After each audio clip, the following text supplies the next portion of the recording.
Gentleman from Massachusetts is recognized for 2.5 minutes. Thank you, and I want to thank the gentleman from Maryland, Mr. Raskin, for yielding me the time, and I want to thank him for his leadership on this important issue. And let me remind my colleagues on the other side of the aisle who are opposing this legislation that people are watching this debate.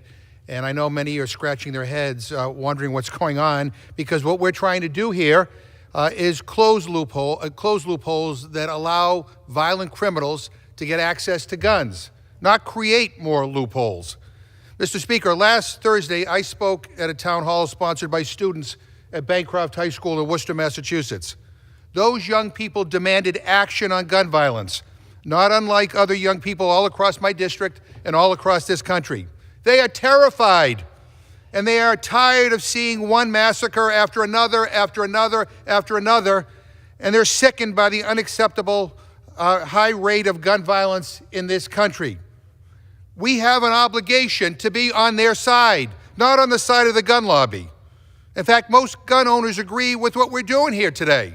97% of gun-owning households support universal background checks. 97%. You just don't see that support. You don't see support like that on very many things. But on this issue, the public is speaking loud and clear. The question is whether Congress is going to listen. Now, my office has been flooded with calls on this year after year after year. And I've heard from loved ones of victims killed and from those injured. I know many of my colleagues can say the same thing. It's heartbreaking. And each of us is in a unique position. We can do more than just listen. We can act. We can actually vote to help save lives. Now, sadly, past majorities have turned a deaf ear. In fact, it has been nearly a decade since the Judiciary Committee held a hearing on a major bill to combat gun violence. When they were in charge, my Republican friends on the other side held a hearing instead on a bill that would have actually brought more guns from out of state into local communities.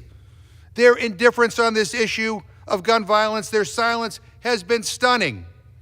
But this majority is not satisfied with inaction. We will not be cowed by the gun lobby. We are moving legislation in the case of H.R. 8 that has been in the works for more than 20 years. The time for inaction is over. Listen to the young people in your districts. They are not content with a future where gun violence is the norm. They want and they deserve better.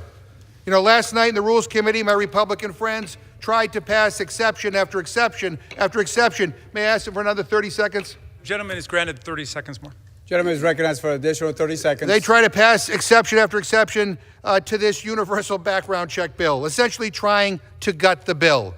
Well, this is a modest reform in the right direction. We are trying to save lives.